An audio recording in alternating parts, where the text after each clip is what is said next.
It is ಅಂದರೆ ಅದರಲ್ಲೂ ಈ ಕರೋನಾ ಇವೆಲ್ಲ ಈ ಪ್ರಾಬ್ಲಮ್ ಇವೆಲ್ಲ ಎಷ್ಟು ಜನ ನಾವೆಲ್ಲರೂ ಸೇರಿ ನಾವೆಲ್ಲ ಸೇರಿ ಎಷ್ಟು ಪ್ರಾಬ್ಲಮ್ಗಳನ್ನ ಫೇಸ್ ಮಾಡ್ಕೊಂಡು ಬರ್ತಾ ಇದ್ವಿ. ಅದಕ್ಕೆ ಒಂದು ತೆರೆ ಹಾಕಿ ಎಲ್ಲರ ಮುಖದಲ್ಲೂ ನಗು, ಮತ್ತು ಇಡೀ ಚಿತ್ರರಂಗ ಎಷ್ಟೋ ಎಕ್ಸಿಬಿಟರ್ಸ್ ಆಗ್ಬೋದು, ಡಿಸ್ಟ್ರಿಬ್ಯೂಟರ್ಸ್ ಆಗ್ಬೋದು, ಎಷ್ಟು ಖುಷಿಯಾಗಿರ್ತಾರೆ ಇವತ್ತು ಅಂದರೆ, ಅಯ್ಯೋ ಥಿಯೇಟ್ರ್ಗಳು ಮುಚ್ಚಿಬಿಡೋಕೆ ಅಂದ್ಕೊಂಡಿದ್ವಿ, ಕಾಟೇರ ಚಿತ್ರ ಬಂತು, ನಮಗೊಂದು ಏನೋ ಒಂದು ಎನ್ಕರೇಜಿಂಗ್ ಆಯಿತು, ಇಲ್ಲ ಮುಚ್ಚಬಾರ್ದು ನಾವು ಅಂತ, ಅಂದರೆ BNC ಸೆಂಟರ್ಸ್ ನಾನು ಹೇಳೋದು. ಸೊ ಈ ಥರ ಸುಮಾರು ಎಕ್ಸಿಬಿಟರ್ಸ್ ನನ್ನ ಹತ್ರ ಬಂದು ಕೇಳ್ಕೊಂಡ್ರು. ಆಮೇಲೆ ಸರ್ ಮುಚ್ಚಿದ್ದೀವಿ ಥಿಯೇಟ್ರ್ಗಳು, ಸರ್ ಈ ಪಿಕ್ಚರ್ ಕೊಟ್ಟರೆ ಹಾಕೋತೀವಿ, ಇದರಿಂದ ಶುರು ಮಾಡ್ತೀವಿ ಅಂತ ಎಷ್ಟೋ ಥಿಯೇಟ್ರ್ಗಳು ಶುರುವಾಗಿದ್ದಾವೆ ಮತ್ತು ಈ ಚಿತ್ರದಿಂದ. ಸೊ ಅಂಥ ಈ ಒಂದು ಚಿತ್ರದ ಇದು ನೀವು ಹೇಳ್ದಂಗೆ ಸೂಪರ್ ಅಲ್ಲ, ಇದಕ್ಕೆ ನಾನು ಏನು ಇಡಬೇಕು ಹೆಸರು ಗೊತ್ತಿಲ್ಲ. ಇಟ್ಸ್ ಬ್ಲಾಕ್ ಬಸ್ಟರ್ ಇದು. Rock buster.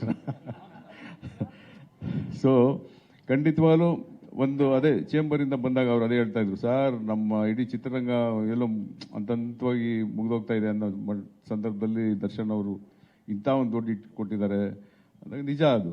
ಈ ಸಂದರ್ಭದಲ್ಲಿ ನಾನು ಮುಖ್ಯವಾಗಿ ತರುಣ್ ಒಬ್ಬ ನಿರ್ದೇಶಕನಾಗಿ ಎಂಥ ಒಳ್ಳೆ ಕತೆ ಕೊಟ್ಟರು ಅದನ್ನು ಆ ಒಳ್ಳೆ ಕತೆನ ತುಂಬ ಒಳ್ಳೆ ಕಥೆಯಾಗಿ ಚಿತ್ರೀಕರಣ ಮಾಡಿ ಪ್ರೆಸೆಂಟ್ ಮಾಡೋದು ತುಂಬ ಮುಖ್ಯ ಆಗುತ್ತೆ. ಸೊ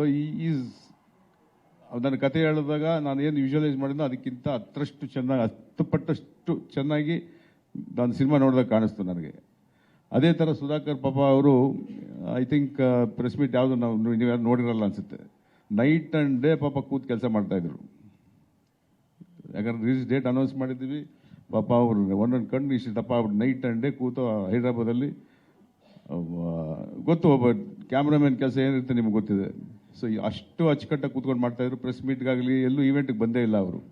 ಸೊ ಇವತ್ತು ನೋಡೋದಕ್ಕೆ ಖುಷಿ ಆಗುತ್ತೆ. ಅವರು ಎಲ್ಲೋ ತುಂಬ ಇಂಪಾರ್ಟೆಂಟ್ ಪರ್ಸನ್ ಮಿಸ್ ಆಗಿತ್ತು ನಮಗೆ ಅಂತ ಇದ್ವಿ. ಇವತ್ತು ಇಲ್ಲಿ ಕೂತಿದ್ದಾರೆ, ನನಗೆ ತುಂಬ ಸಂತೋಷ ಆಯಿತು.